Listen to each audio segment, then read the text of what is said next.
All right, so let's dive into. I mean, the first thing you wanted to get into, or what you emailed me with. I do not believe animals have the right to life, nor should they ever be afforded it. And I guess this is an. Are you coming from an anti-vegan perspective here, or are you coming just from this point you don't agree with, or like what? Give us your basic kind of what you wanted to get into today, and we can kind of open from there, I suppose. Okay, cool. So I certainly don't identify as an anti-vegan. I think veganism rather is actually quite a great movement. The work that vegans do in exposing how pretty drastic and how brutal animal slaughter can be, how animal agriculture can work. That is important because people need to know exactly what they're eating and what they're doing to act authentically. If you are one of the people who look at animal slaughter and you react to that badly and you think, oh God, I really don't want to be funding this, don't fund it, be vegan. However, my disagreement with veganism is not so much on the health, not so much on the environmental impacts, it's on the ethical side. It's just the ethical claims vegans seem to make.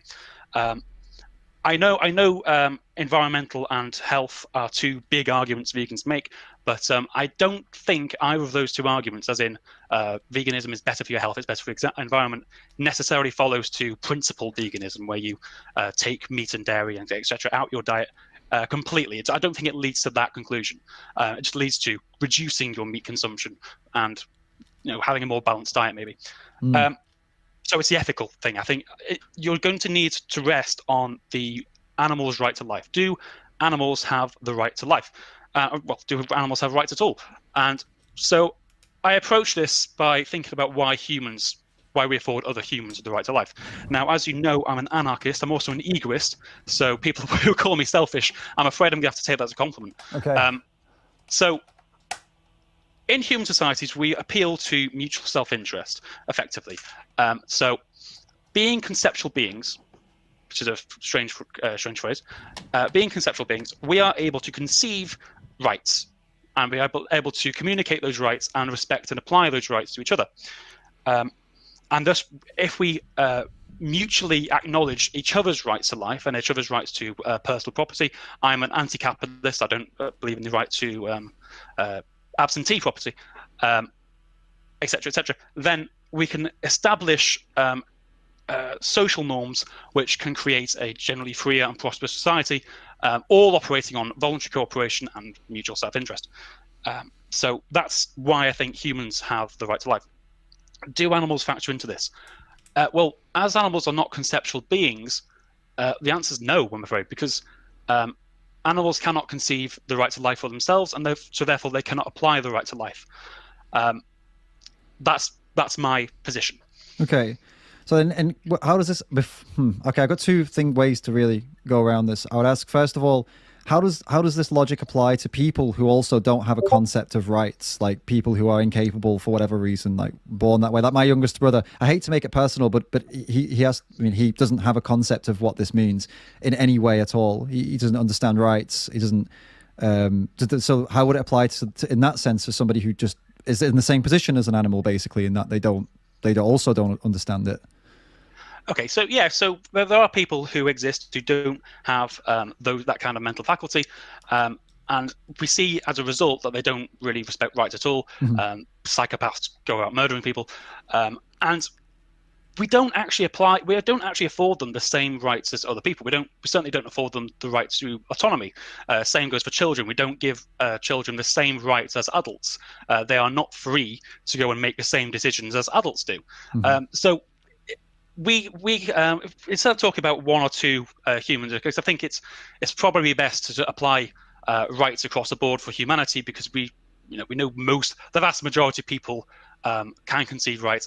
They have the potential to conceive rights given a certain education or whatever. But we do know that the entire animal kingdom cannot do such a thing. But we're talking about the right to life here, right?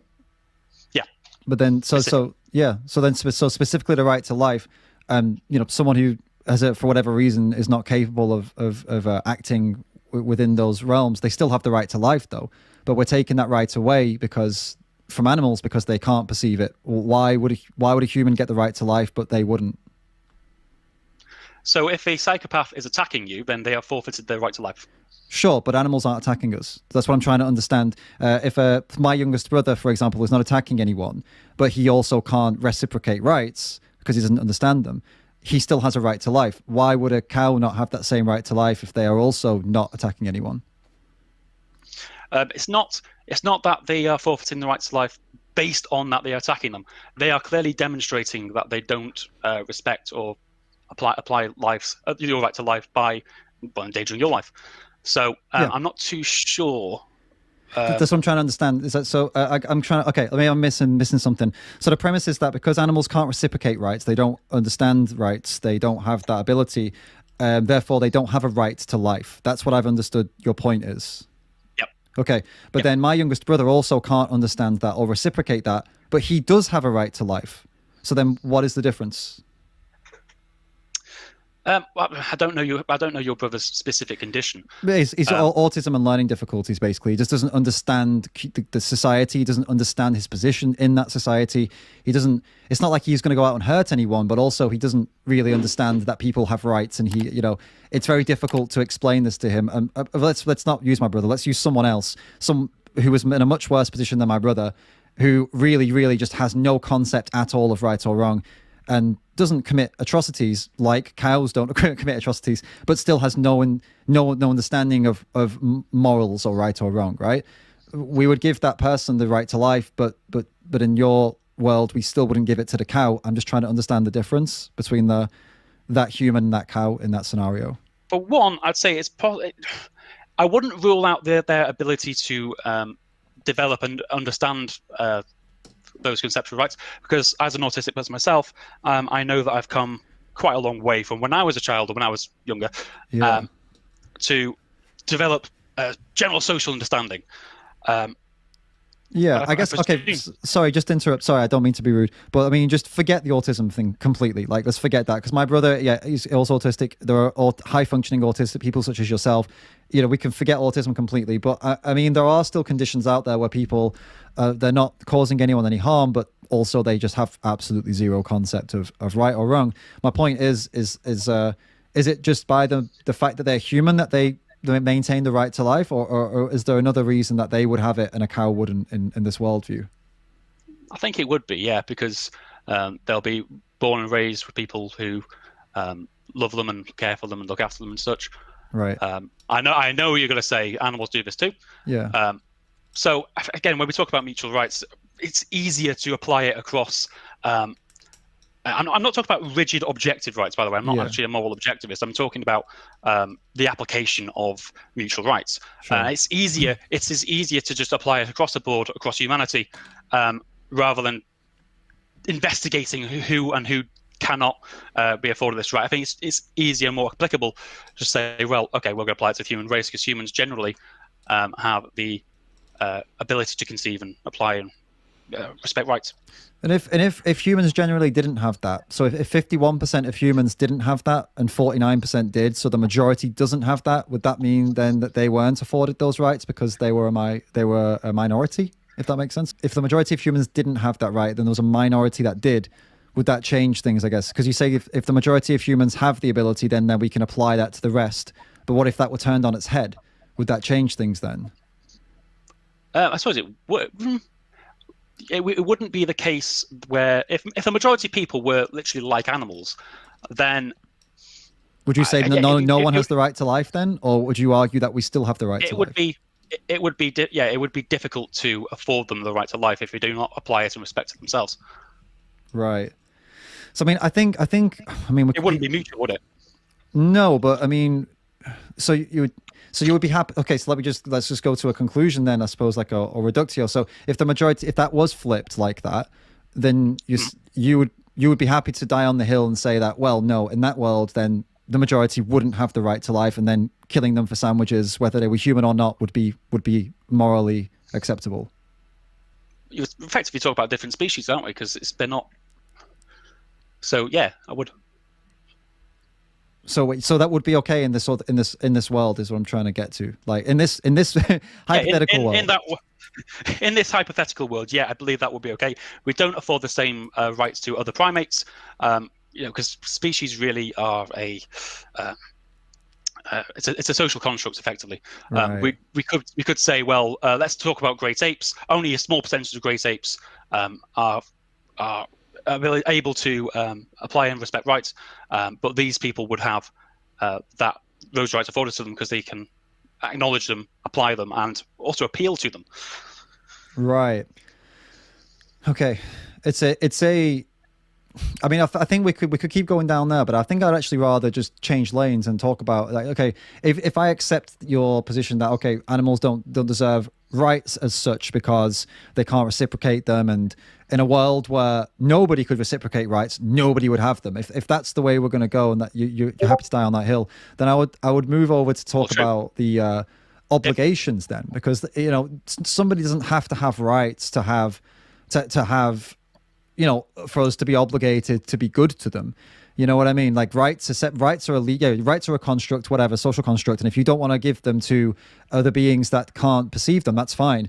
But what about the obligation that we have to just not be selfish assholes to others? I mean, that's something that's completely separate from rights, is it not? I mean, you wouldn't, for example, you wouldn't kick a dog, but not because you think the dog has rights, because you feel obligated to not hurt that dog, right? I don't think it'd be out of being obligated to not hurt that dog. More to the fact, I don't think it's a nice thing to do for me, because I don't like putting animals which I love and live with through suffering. Right, and that would be, and you. Sorry, if I'm understanding correctly, your position to understand, you're proudly an egoist. You talk about being an egoist, and that's yep. Is that in the sense of like. So I've tried to understand what this means, so maybe you can help me and guide me if I'm wrong. Does this mean that you believe that the meaning of good is what you prefer, or does it mean that whatever you do is good? Well, which one good is it? That is a good little question. Is it ethical egoism or is it psychological egoism? I discussed that in the video I think you watched a part of. I did, yeah. Okay. Yeah. So I think. Actually, no. Sorry. Rational egoism we're talking about, not psychological. Rational egoism would say that anything you do for yourself is good, okay, or inevitably good. So psychological egoism. If we say what is good, what does it mean to be good? Yeah, that's what I'm trying to understand from you. Is your view on that? Good. Yeah, go ahead. Sorry. Good and bad are ultimately value judgments, aren't they? Yeah. And you need to have a valuer to have value. Right. So it's going to be subjective, isn't it? Yeah. Well, it can be. Yeah. I mean, so that's what I'm trying to understand for you. So if it is subjective for you in that, in the sense that, what is the meaning of good to you is what you prefer. And for example, your preference here is that you don't want to kick a dog. Why? Because you don't think that's a very nice thing to do. So we can focus on that without even needing to get into rights and things like that. We can focus on what your preferences actually are then.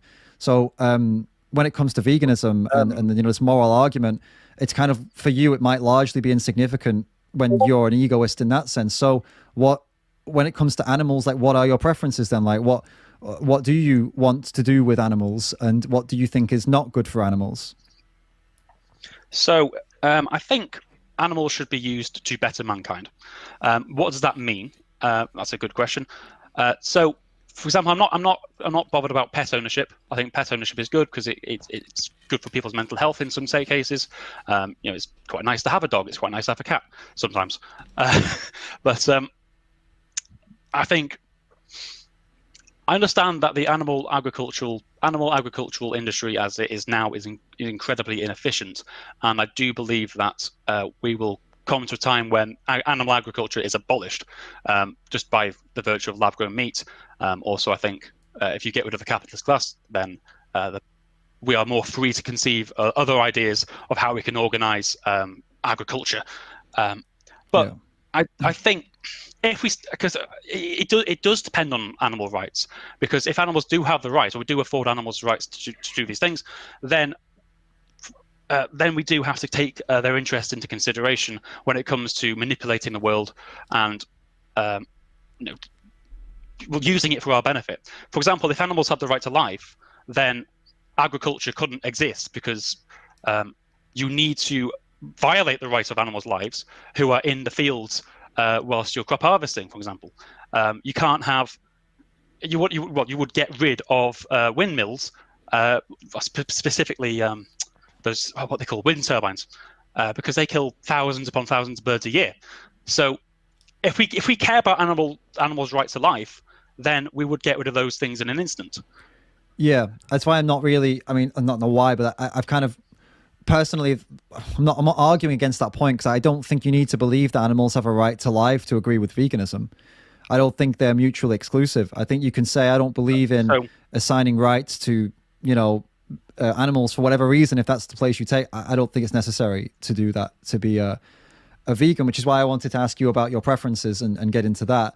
And your preferences, that's interesting to me, is that you would like to use animals to the betterment of mankind.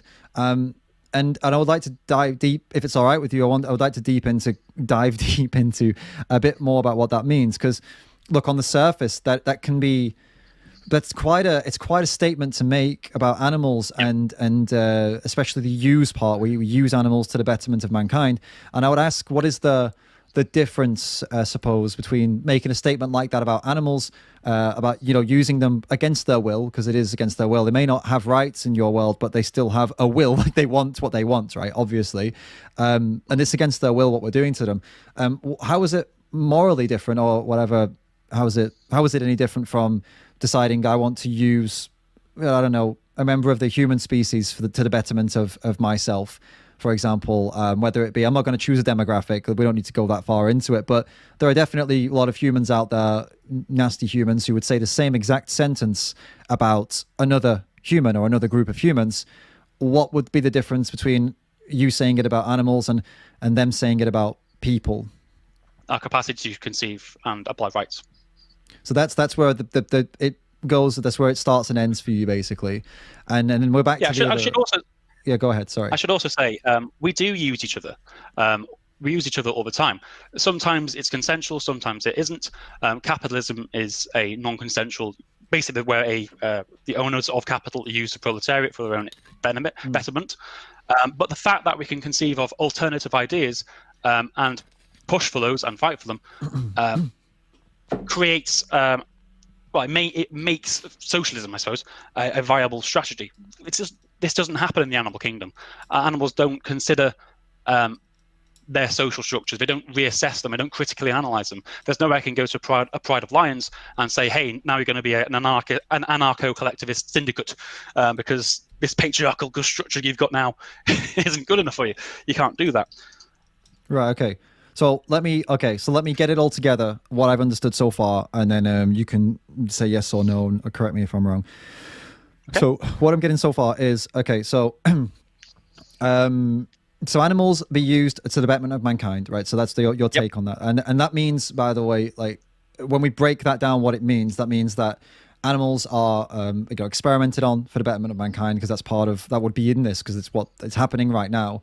And that's what the non-vegan position is. It's that experimentation is fine.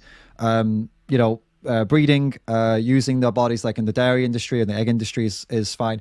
And I want to actually go a bit deeper into this to really, in the slaughterhouses, shooting them in the head, slitting their throats for burgers, it's fine because it's benefiting some people. It gives them pleasure, for example. If I'm misrepresenting you at any point, just pause. I don't know. Actually, that's a good point. Are we talking here when you say betterment of mankind? I agree with all this, Okay, you agree so far. So all of these things are all fine. And also, and they're only fine because the animals can't reciprocate rights. And if the majority of humans couldn't reciprocate rights, you would in your world, in this world, where that were the case, you would be happy to see humans also used for, like, dairy and slaughterhouses. If the majority of humans couldn't reciprocate rights, that would be also fine in that world to do that to them as well. That would be the case, yeah. Right. Okay. So I guess that being the case, I guess we can. I don't know. I find that to be like a. I don't know what the word would be here. Morally reprehensible. I guess so. Yeah. Pretty much, man. Yeah. Like the fact that it would. So, 1 second. So I'll finish up and then you can. Yeah. Sorry. I'll finish this point I was going to make. But it's philosophically, I can understand how this is like it's an entertaining thing to think about. But I think when applied practically, like my hypothetical is never going to happen. So, you admitting that you would kill and happily kill humans for if they didn't have the right to reciprocate rights, it's no problem, because that's probably never going to happen in any world. But it's the reason it's morally reprehensible, as you said, or the reason I would take massive issue with it is that it is not a philosophical position. It is a real life position. And the animals that we're talking about here go through all of this, and for go through the literal hell on earth, like absolute suffering and cruelty and violence. The only reason that they do that is because they have the same mental capacity as a child. It seems like a really kind of evil reason to put them through it. Why? Because they have the mental capacity of a child. Like we protect children because they don't have the capacity to understand things, but yet with your view, you flip that on its head and actually punish the animals because they don't have the capacity to understand things. Well, the children have protections because we know that they have the potential to be to develop that conceptual capacity, don't they? Right, but that's how it is. Right, but even if they don't, you still would afford them the right to not be put into a slaughterhouse simply because their species normally does. And it seems like it seems very unfair to punish a species for simply being born the species they are, and punish them like that. Put literal hell just for being born as the wrong species. I suppose it does, but without animal rights, what's the problem with it? If you admit that animal rights aren't a thing, what rights are we violating? What moral code are we violating here? I'm trying to understand your ethical, because if you're going to present veganism and what is essentially a moral framework for how humans should relate to animals, interact with animals, we need to hear a solid I'm struggling to speak now. A solid can't do it. A solid framework from the vegan movement to accept that this is immoral. We do need to afford animals' rights. We do need to acknowledge their right to sovereignty. Yeah, the reason I moved on from the rights argument is because as I said, I still stand by it, that I don't see it as, you don't need to believe, for example, you don't need to believe that animals need to have rights to believe that it's also not all right to hurt them. Like you already explained that. You said you wouldn't kick a dog because you wouldn't want to do that. It's not a nice thing and it hurts the dog. Why not just apply that preference to every animal? Why is that preference only applied to a dog? I suppose it's because of the cultural connotations dogs have with humans. True. I mean, that's fine, but it's not. If we lived in Korea where dogs are food, then that'd be food. Sure, but if you went to Korea now, you wouldn't be happy about it, and that's the point. It's a cultural. No, the point is, I wouldn't care. Because the point is, I'd be fine with it. No. But if you were raised in Korea, you would be fine with it. You wouldn't be fine with it right now, though, would you? I'm not a cultural relativist. No, but you wouldn't feel comfortable is the point. I'm not saying you were just trying to assert that your culture is right and theirs is wrong, but you wouldn't be pleased with it, surely. On a personal level, you wouldn't be like, I don't mind seeing dogs have their throats slit. I mean, you wouldn't like it. Okay, fair enough. I wouldn't enjoy it. However, if I was in Korea and they'd said, "Oh, this is actually dog meat," I'd probably eat it. I'd give it a go. Right. So I mean, that's obviously, a lot of people would say the same thing probably because they don't have to see the dogs scream and beg for their lives. And I think that's ultimately the problem here, is that on a real top level philosophical, discussion like this, I think it's very easy for us to fall into this where, your things you've admitted definitely would come across as, like you said it yourself, like looking very, very bad and causing harm. And I think that's ultimately where it comes down to. It's not about whether you assign rights to someone, to an animal or not. It's about whether you want to willingly cause them harm for something that you don't need, you have no necessity for, regardless of whether you think they deserve rights or not. It seems, again, just to go back to my point, and I feel like I answered why, it seems very off or horrible to say, I'm going to do this to you simply because of the level of cognition you have. It's almost bullying, a very violent version of bullying. And what I don't understand is why you would choose that rather than choosing the opposite. You could hold every other point, every other thing you've said here right now. You could hold it that I don't think they deserve it. I don't think they deserve rights. I don't agree it, but I do it anyway. Why? Because I don't want to hurt them. I don't see why you wouldn't go for that. You could do, but I don't prioritize the right. Well, I don't prioritize the lives of animals, and you don't either, because you've admitted that animals don't have rights to life. But it's not about it's not about prioritizing their rights. It's about changing what you eat and buy to just not put them through hell. Well, if you're changing your lifestyle just to protect the lives of animals, then you are prioritizing the lives of animals.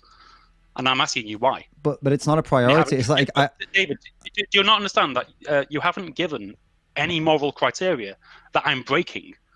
You're just saying, that sounds horrible, doesn't it? It's like, well, okay, it doesn't sound nice, but what moral standard am I violating? You're causing someone else unnecessary harm. You're going out and physically paying for, or maybe doing yourself, animals to be shot in the head and abused for some things that you don't need.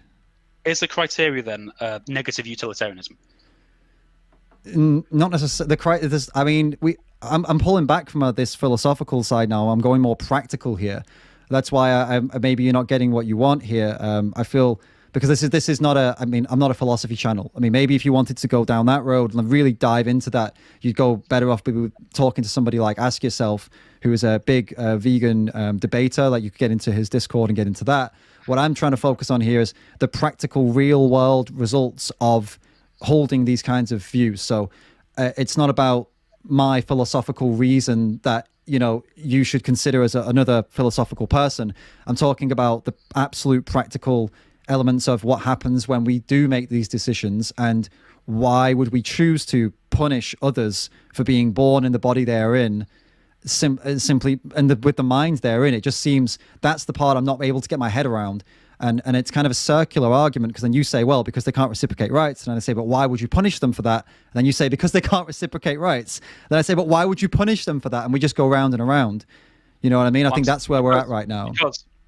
Because I'm saying the act is morally neutral. So therefore, the burden of proof is on you to provide an alternative moral framework whereby those actions are immoral. I understand that you don't want to have the philosophical conversation, but we need to have the philosophical, because the philosophy of it is the why. If you say, come to Alex, why do you not want to? I've given my name away. Whoops. If you say to me, Alex, didn't want to do that. What? You should be vegan, Alex. Thought that you should be vegan. Yeah. I say why? Then we're talking about philosophy. Immediately we're talking about philosophy. Yeah. I feel like I've given you the reason why, because you clearly are not, well, I don't know. I would hope you're not someone who likes to put others, regardless of their species, through hell on earth for a sandwich. I would like to believe that you are that person.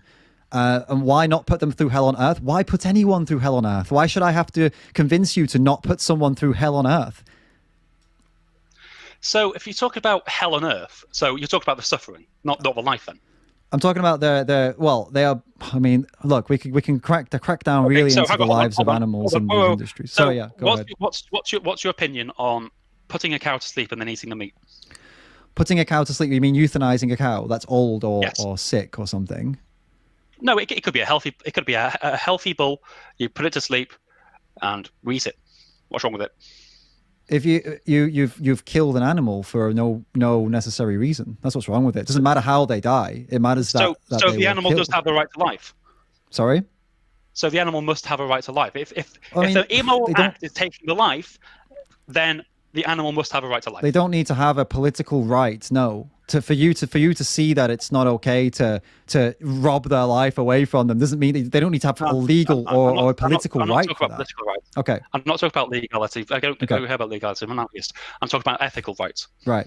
Okay. So you're talking about. Okay. So I wouldn't say it's even about. As I said, I wanted to go away from the rights argument. I don't think you need to believe that cow has a right to not go and kill them.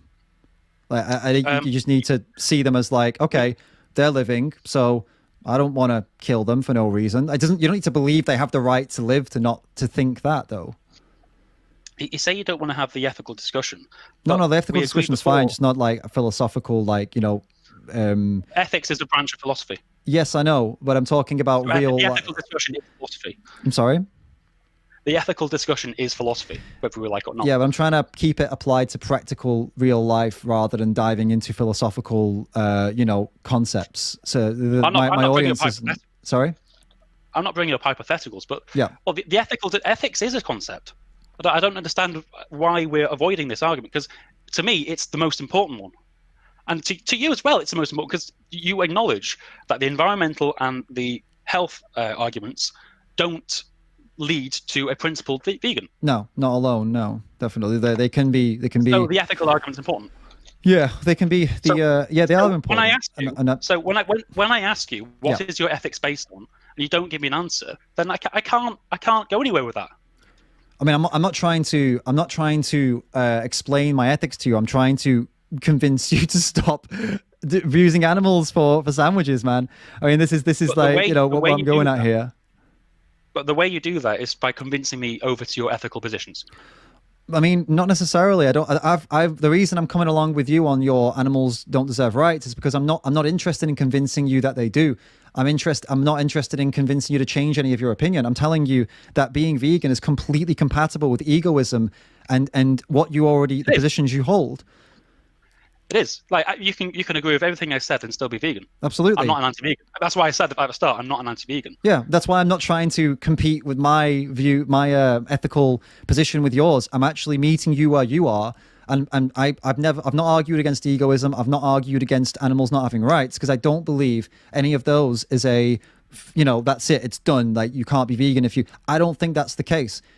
I think someone can be an ethical vegan whilst believing that animals don't deserve the right to life, and also while believing, in egoism, because, I can understand why you don't think animals have the right to life. I can understand why you think that. I can see where that logic would come from. And I don't know if I agree with it or not yet, but I don't see any need to really fight you on it, because it doesn't matter. Like, I could believe you and agree with you and still be a vegan and still not hurt them, simply because I just don't want them to go through pain, because I see they're sentient beings. They have similar emotions and feelings and things to us. They have very similar lives in many ways to us, but obviously we're also very different. But I don't see any of that as a reason to go and carry on doing stuff. I understand your point. I get it now. So yes, while it is true that you can be a vegan and a egoist, you said before about putting animals through hell. Okay, we can avoid. There's very good egoistic arguments against the way the animal industry works. So it is very damaging to the mental health of the employees who work in those settings, for the vast majority of them, I should say. And so I imagine if we put the ownership of these industries into the hands of workers, they either would not invest in the meat industry at all, or they'd come up with like a lab meat alternative, just because it's a nicer and also more effective, efficient way of food production. Yeah. So that's all fine, and I agree with that argument. Like, and I also agree, if you don't like the idea of animals going through hell, then you can advocate against it. Well, I hope you didn't. But I hope most people don't. I'm optimistic about that. However, when I said earlier, okay, you can still eat meat, but not put the animal through hell. You could have a cow which is living even in the wild, maybe. You could euthanize it, and you could eat it. You haven't put the animal through hell. I mean, well, okay, we need to define hell, I suppose, don't we? I think immense suffering. Yeah, well, no, they may not have been through immense suffering, but you've still gone wherever they were and, interrupted and ended their life abruptly for your own pleasure. So, I mean, it's still, it may not be like, well, it may not be torture, it may not be cruelty as such, but it's still going over and doing something violent to them for the sake of a sandwich. You might say, okay, injecting them with the chemical is not violent. I'd say it is. I mean, if it were to a human, it would be violent. We would say that's, you've just killed a human for your own pleasure. Then we would all agree that that's a violent and that people would say that's not a good thing to do.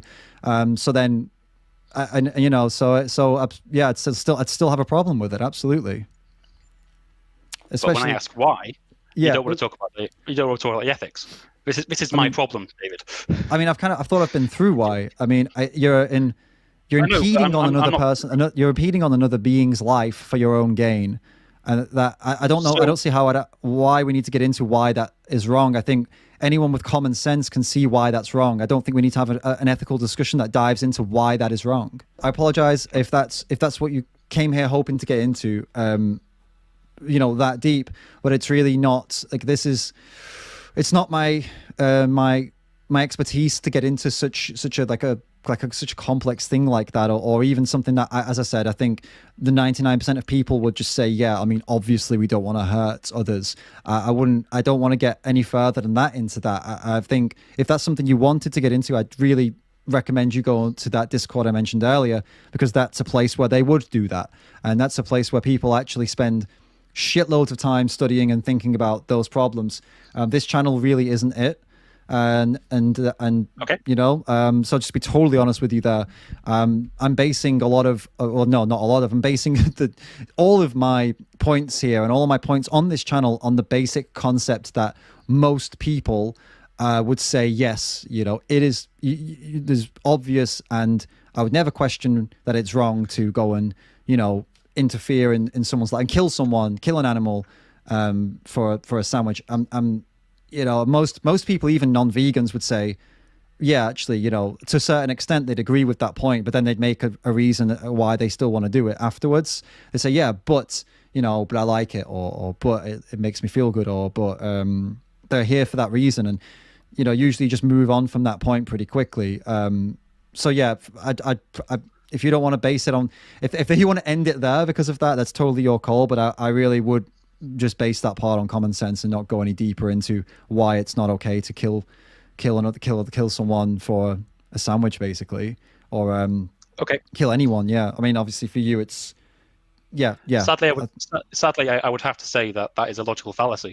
It's called the appeal to majority fallacy, whereby, like the appeal to nature, we're saying, oh, this is correct because most people would think it's correct. No, not correct. Because I could throw it back at you and say, well, most people aren't vegan. It wouldn't be an argument. Sorry, it's not a logic. I'm not making a logical fallacy. I'm telling you that I won't go further into it because it's a premise that I see as already.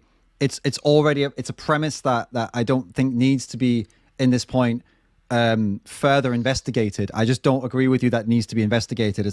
I'm not saying, oh, here's my logical fallacy, let's move on. I'm saying I don't want to go further into that point because I don't see it as being a point that's necessary for this debate. But if you do, then absolutely that I would understand you not wanting to continue or wanting to change to something else. I would get that. So yeah, no worries. That's okay. I can move on to a different topic if you'd like.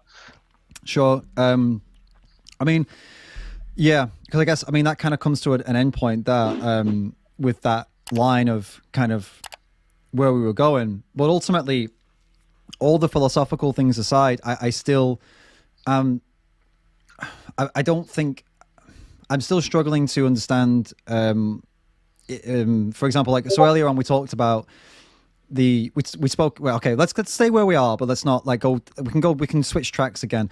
So you mentioned that for a cow, like putting a cow to sleep, as you put it, or euthanizing a cow and eating them, you asked me if I would have a problem with that. And I guess obviously you're asking that because maybe you don't have a problem with that. Would I be right? Is that would you say that you don't have a problem with that scenario? I wouldn't have a problem with that scenario. But you would have you would have a problem with the scenario where they are. Sorry, go ahead. I would not have any problem with taking a cow's life. In that specific scenario, or in any? Well, in any scenario, but if we talk about this specific scenario, so in the scenario where cows are like forcibly impregnated and people shoving their hands in them and kept inside their whole life and then sent to a slaughterhouse, lined up, shot in the head, slit the throat of, you wouldn't have a problem with that the same way you wouldn't have a problem with them being injected, for example? Or do you see a difference in what you would prefer one of those two? I suppose there is a difference in terms of, obviously, I think humans don't quite like brutality or excessive brutality, and what's the reason for that? What's the reason you would have a problem with excessive brutality? I think it's indicative of psychopathy. Indicative of psychopathy? Yep. Right. And what would then, like, excessive brutality meaning, like, I mean, what? I mean, that's also kind of wide open, isn't it? Like, that is an example of something we need to define. For example, I'm not sure how much common sense that is. So, in your world, excessive brutality, I guess, what are we talking about in your world? What does that mean? So I'd say putting animals through an unnecessary amount of pain, which would be, I'd say, excessive brutality, Okay. and that would be you're inflicting harm against an animal for no reason whatsoever. Right. So rather than killing, if a guy was going around killing wild animals and are just leaving them there, I'd say, well, that's what you're doing. Just wasting resources. You just, great. Yeah. Probably don't do that. I'd Okay. also say the way battery farming is handled could be handled done a lot better. This is why I say when lab meats and when lab milk, for example, are mass produced and we have them readily available, Right. then I'd sort of say, well, it's far more efficient. So why bother with the animal agriculture? Right. So there's a few points that are interesting there. So that I found really interesting about how the excessive brutality. I think earlier you used unnecessary brutality as well, and Yep. that's a good point to touch on, because I mean it is unnecessary as a whole, because this is a whole other topic if you wanted to get into it, but there's many vegans out there that are living proof at all different levels of athleticism, or right way down to just average people, live perfectly healthy lives without any of these animal products. So the whole process is unnecessary, full stop. So you could argue that it's all unnecessary brutality, whether it's done with kicking the animal or whether it's done by just sending them to a slaughterhouse. It's brutality, and it's unnecessary. Because we can function perfectly well without it, and some people get even more benefits from it, but most people don't. Most people are just like, okay, I felt okay before, I feel okay now. It's not like veganism's a magic pill that makes you just super fit or something. So we can be the same as we are without it. So it is unnecessary. And talking about the efficiency, it also is more efficient as well, like to live that way. As in these products that, okay, there's no lab meat, there is lab meat, but it's expensive, and there is lab milk, but it's expensive. But it's not like there isn't anything else that's efficient. In the UK especially now, there's plenty of things that are efficient, and not just mock meats and mock cheeses, but like things like plant-based products that you can buy and eat that are incredibly efficient in the sense of time in versus energy out of these things, and the time to prepare them and all. It is efficient now as well. So it's kind of those two levels there. I see you when you're talking. I see that you do agree with veganism, but maybe that for whatever reason you I don't know, don't want to go and do that. But the way you were arguing, then I could see easily that these are vegan arguments. Like, you're making pro-vegan arguments with what you're saying about factory farming and efficiency. Yeah. So I'd say, yeah, you're going to hate me for this, but the taste will come into it. So before I go into that, I'd say that the word necessary or unnecessary wasn't the best word, because it's what does it mean to be necessary? When I use the word necessary, I said, well, I mean to say this action is necessary to gain, or is a requirement to get a result. So, for example, the meat. Right. Now, I do agree that is not necessary it's not essential that you eat meat anyway. You are living proof that you don't need to. Yeah. But again, you're gonna be disappointed when I say, well, we have to go back to the ethics, then, don't we? We have to go back to why the whole thing I don't think so, actually, because I think I don't think the ethics for you are as important as the taste, as you did mention. I think ultimately, when it boils down to it, it's all the like I already stated my position on your philosophies, that I think your philosophies are absolutely, and this, are completely compatible with giving animals a level of respect, and you don't need to give them rights to give them respect. You don't need to give them anything really to, for example, if I were to look at some horrible human, evil piece of shit who'd done some disgusting things, and they were in lifetime in prison, I would say no, they don't deserve rights. Like screw them. I would even say take their rights from them. They are horrible. But then I would still have a level of respect that I still wouldn't want to see them tortured or killed, or I would want them to have at least have a basic level of, like a life that didn't involve a lifetime of being someone's slave or, or something horrible. Even though I think they would deserve no rights, I would still give them that level of respect. And I would say most, you probably would too, to a certain extent. So why would we not, assign that to animals too? This is what the point where I'm kind of losing here is I think what you believe is so very compatible. And I'm wondering is if the real reasons, not real, but if the more important reasons for you to not go vegan are actually more surface level, like you just like how things taste, you just like how easy things are. And if that's the case, then that would be good to discuss as well as these kind of intricate philosophical ideas, because this top level stuff is also is what most people think about.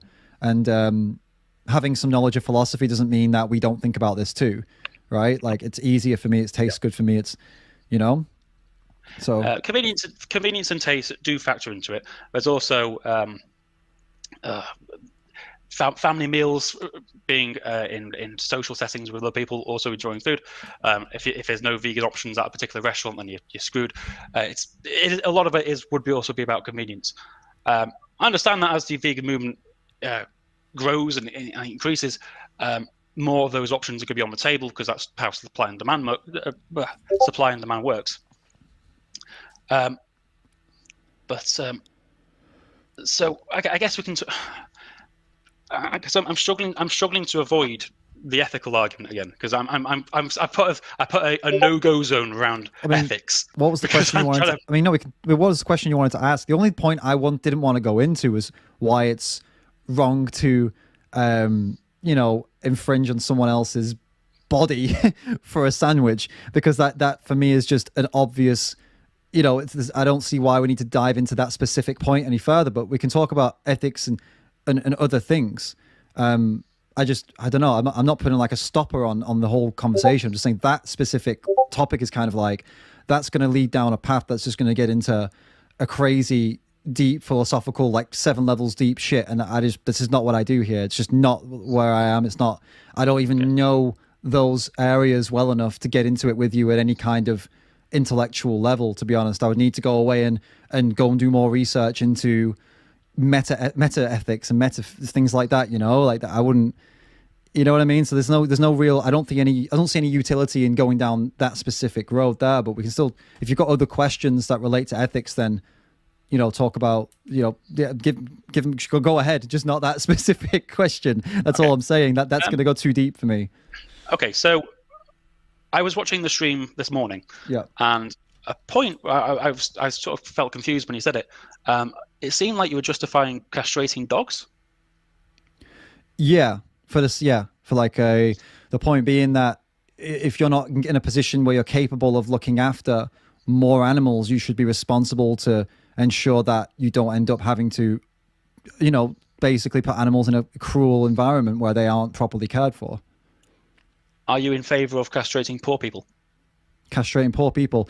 They have the ability to make decisions based on right or wrong. Dogs don't. Dogs just bang indiscriminately. Whereas poorer people, you can educate and explain to them why maybe it's not a good idea for them to, especially if you're responsible for them. Like if I had a family of poor people that I was trying to keep not poor, I would politely request they stop, having babies until we got out of this situation. And they could understand that, and it would be easy to, well, maybe not easy, but at least I could try and appeal to their sense of, the sense of understanding. So you're making the case that poor people, people living in poverty, have the capacity to understand their situations and make decisions about those. What about people who don't have that capacity, that mental capacity? If they don't have Should they be castrated?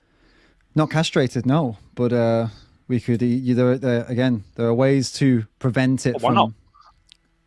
Because you could prevent it. There are ways you could prevent it from happening. Yeah, there's still. How? It depends on the. Are you talking? I don't know. There's ways you can prevent your dog from having intercourse with another dog. You don't have to cut its bollocks off.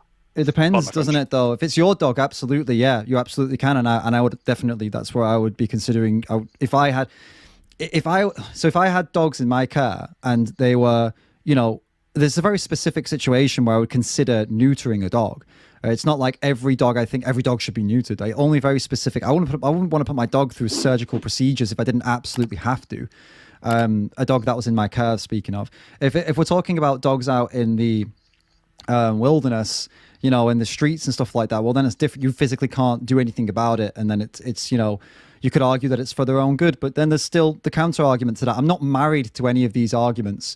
I think earlier I used this as an example as to if somebody had cows, this was it, and that she was saying, would you drink their milk if you had the cows at the, if they were producing babies? And I would say, well, no, I'd actually want to stop them from making babies because, especially if I didn't have the capacity to care for more cows. But if I did have the capacity to care for more cows, I would let them have babies, and it would be fine. It would be fine. The castration came up as just, the reason people neuter dogs is similar. But I'm not married to that at all. I'm not going to die on that hill at all. Okay. I don't like the idea of putting any animal through surgery unless it's absolutely necessary. Yeah. I'll do everything before that, everything possible before even resorting to that. And that would be the same case with these humans that you're talking about. Every single thing I could possibly think of would be done before even considering putting anyone, human or non-human, under a knife. Like everything possible. Well, I think the right to bodily ethics again. The right to bodily autonomy would prevent such a thing. Like, it's for your own good. Well, I wouldn't. I draw a line there. It depends. The bodily autonomy. Well, yeah. If it's their bodily autonomy won't mean shit if they starve to death. So if your action putting them under a knife is going to stop them from starving to death, then you make a decision, you weigh it up, don't you? Like, okay, this is not good. I am infringing on their bodily autonomy, but it'll save their life. Like, for example, if someone's lying in the road bleeding out, I'm not going to ask them, can I have your consent to stitch you up? Like, no, you're just going to fucking do it because they're going to die. So that would be a bit a different scenario, but this is what I'm saying, that if it's literally to save them from starving to death or otherwise, then you would infringe on you would the ideas like of I would never do that. I mean, they're all quite flexible, aren't they? There are many situations where you would do things that you do not agree with, but you would have to break your own rules in some areas to do something that was more important, right? And this is one of them. Okay, so I think there's a distinction between our. This isn't going to go too deep. Our ethical principles. So I think you're coming from a consequentialist position, which means the consequences are more important than the intention. The consequences are more important than the intention. That's I don't know. To be honest with you, that seems like that. I would have to give that way more thought before I could say yes or no on that. It's not. Okay. Yeah, I can't marry to it right now because it's not something. As I said earlier, this philosophical side of things is quite new to me. I am learning a little bit. I've been involved in these kind of debates, but mostly no. Mostly it's top level. I stay at top level. My YouTube is not a philosophical debate YouTube as such. Okay, fair enough. Yeah. Because you understand why I'm trying to veer around it, but I can't quite. What else is there to talk about? Yeah, I mean, the problem is, I suppose. I mean, ultimately, I want to actually. I lost my train of thought here. I want to circle back again to the points where we were getting at earlier about the. So talking about your concerns about, like, for example, like taste and getting out to restaurants, things like that. I mean, the things that you find to be unnecessarily brutal, like factory farming, for example, we spoke about. I mean, when talking about taste, and I guess I'd like to know what's more important for you: the feelings you have towards farming and these brutal practices, or the taste and the convenience, because it's like they don't match up. We're living in a world where factory farming is the case for like 90% of animal products. So, taste and convenience might be up there for you, but then that's what you're funding if you are putting that above, if you're putting that as importance, you're funding the factory farms that you're also against. So then how does that marry up with you and your kind of day-to-day choices? Like, why would taste and convenience take the priority over the factory farming you disagree with? Well, because of my ethical positions, I do come to the conclusion that my general well-being and my general convenience and pleasures do come above things which I have no moral what's the word? Moral principles on, I should say. Right. And if you could get everything that you like now, like all the taste, the convenience, and everything that without doing all of that to animals, would you choose that, or would you still choose to eat the animal products because you don't see them as like morally deserving of you to not do that? I would absolutely choose the lab alternatives if they were as cheap and, well, even cheaper than the animal alternatives. Right. So then I would ask, what have you tried then? I mean, because I don't know what alternatives of what you've even looked into. But Yikes. I mean, clearly, go ahead. This is where the mic drop hit is. I'm an ex-vegan. Right. I don't want to say it because when ex-vegans come to debate vegans, it's like, I've been through all this. I've got some eternal knowledge of veganism. But I would say the cheese was crap. The stuff I got from Holland and Barrett's were, one, expensive, and two, not as tasty. Also, that kind of stuff is junk food. I'm not a massive fan of raw veganism, of the diet of raw veganism, I should say. So, yeah. So you're like eating a plant-based diet for like, how long were you eating a plant-based diet for? 2 years. So you were eating like literally like a whole like only plant-based for 2 years. Oh yeah, I was a full I was an activist. I've been with Voices for the Anonymous for the Voiceless. Yeah.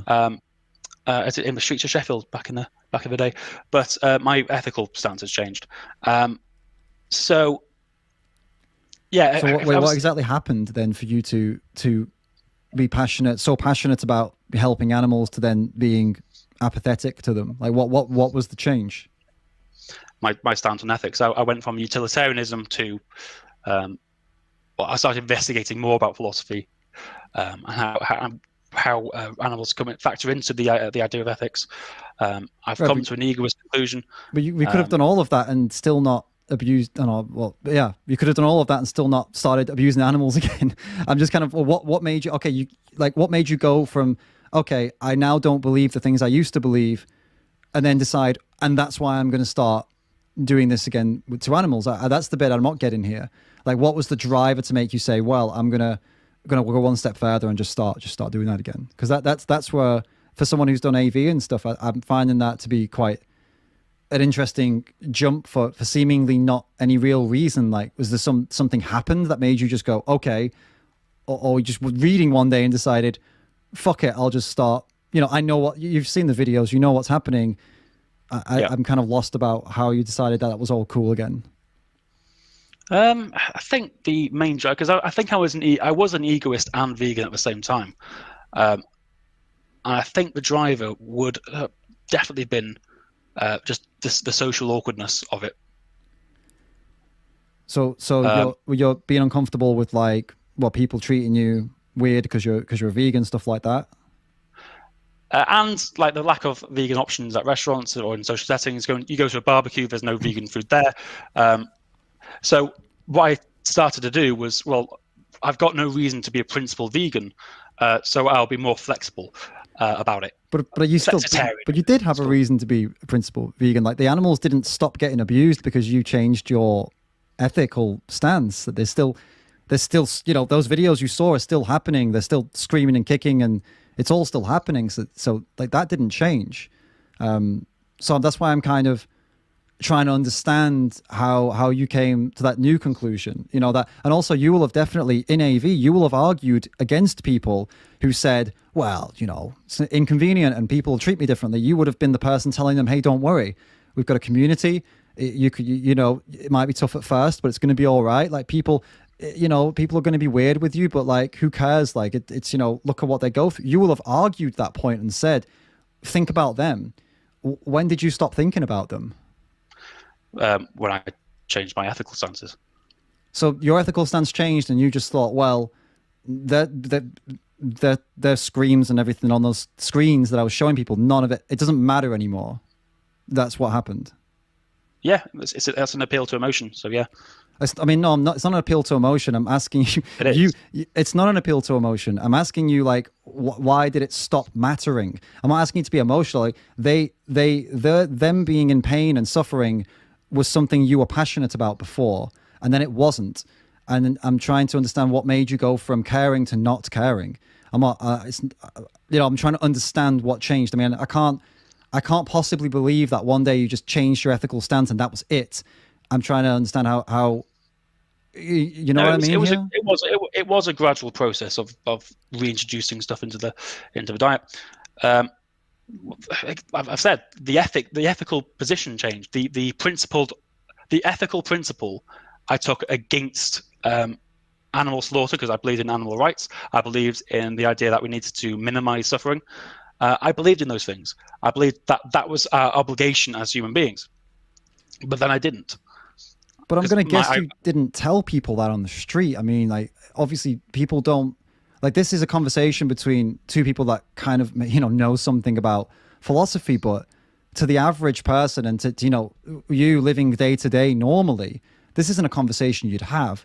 You would focus on the absolute top level of, look at these animals, look at how they scream, and look what they go through. You don't have to pay for that.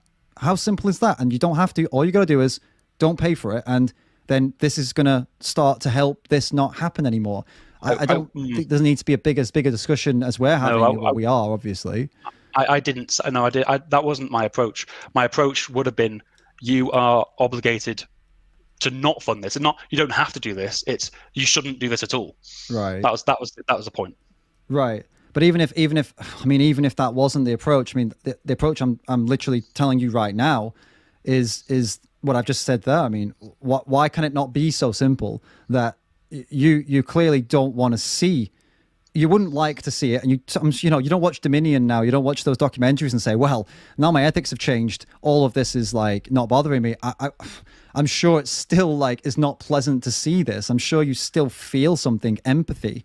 So why not focus on that rather than focusing on the reasons you shouldn't care? Why not focusing on the reasons that you should? And you know, your empathy, your sense of compassion, your sense of the, you know, like the one you had before. It doesn't need to be that you obligations and rights and all that stuff doesn't need to be there anymore. It's all right. Why not just focus on you and how you feel about them, and that you wouldn't want that to happen to you. You wouldn't want that to happen to any dog that you have. Why not just apply that to them and say, well, I'm going to, even though I don't agree with all this stuff, I'm going to still not going to do it. That's what I'm trying to piece the puzzle together here to find out why not just do that. Well,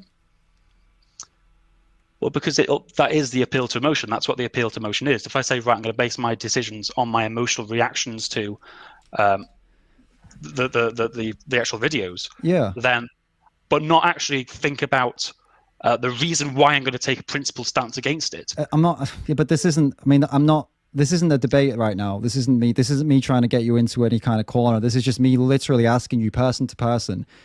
You don't need to justify why you don't want to hurt animals, man. Like, no one needs to have a debate justification for that.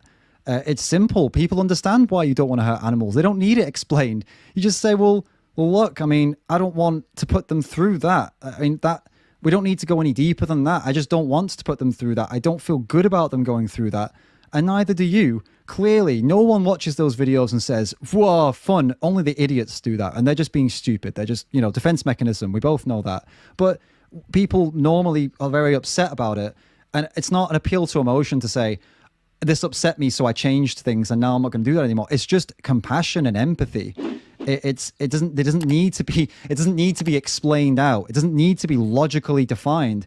It's just that I don't want to put someone else through that, so I won't do it. And that's it. That's all it needs to be.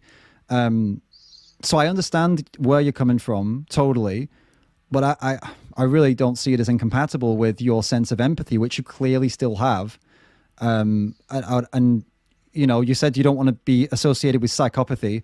Clearly, it's because you still have empathy.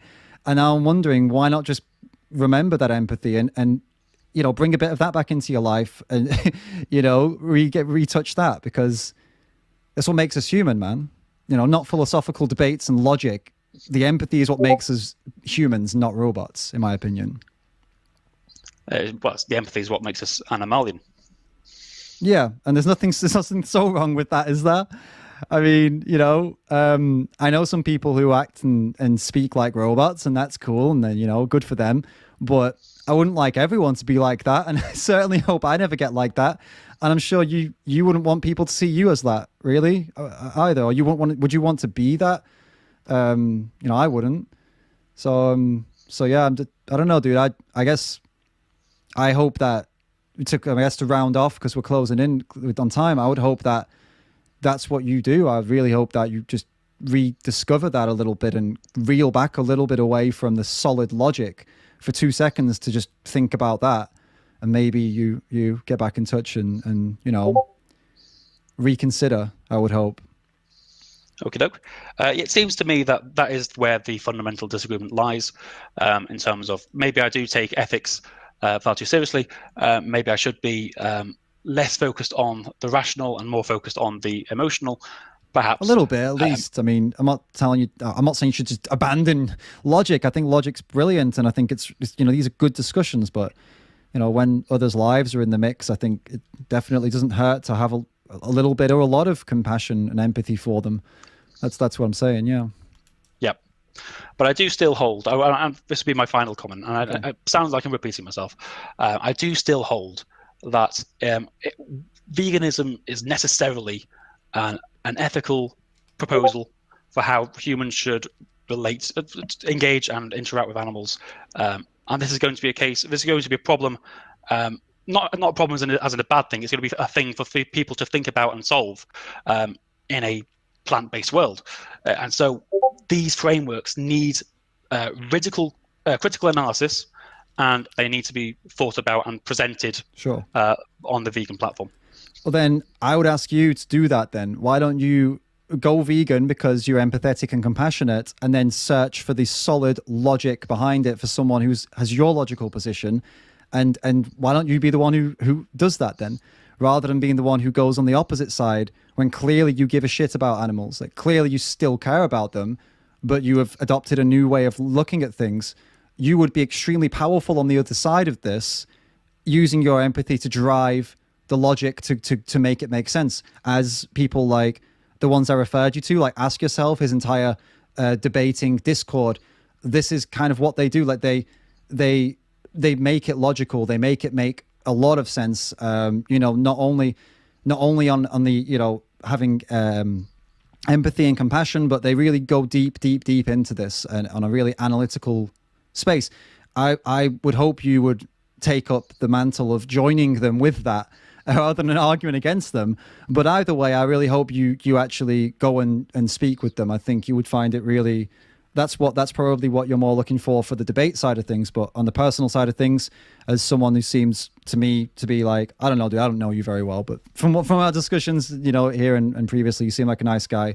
And I would hope that you know, reconsider and bring a bit of empathy back. And I hope to see you go vegan and start using these arguments for the animals, not against them.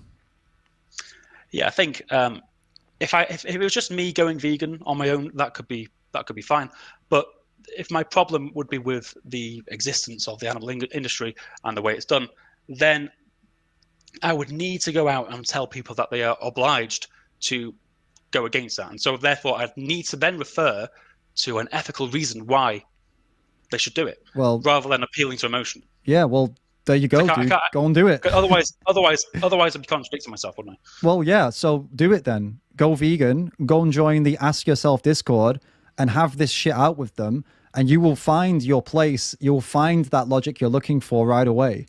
There's no doubt. These are people that spend literally, and I mean this literally, like 6 hours a day debating this topic. So, you know, if you don't find it there, you won't find it anywhere. but it's not with me, man. I can't help you find this this logic that you're going to use to make yourself feel consistent with your inner logic. I can't help you find this, but they can. Okay. They really can. So I will inbox you on Twitter the link to that Discord, and I'll speak to Isaac, who runs it. I'll tell him about our discussion. I'll give him a basic of what we just talked about and where you're at, and I'm sure he would be up for either talking to himself, or at least you could get into there and talk to some other people and have this debate. But yeah, I again, one more time, I would hope that you go in there with the intention of finding out like a logical vegan argument that makes sense for you, and I hope in the meantime you would go vegan again, and consider what start considering what you used to consider a lot more seriously. Okie doke. Thanks for having me on. Thanks, man. Thanks. And I hope we revisit, and maybe in some time. I don't know, dude. I've got a strong feeling that you're gonna come back around and have a different view pretty soon, and I hope you do. I really hope you do.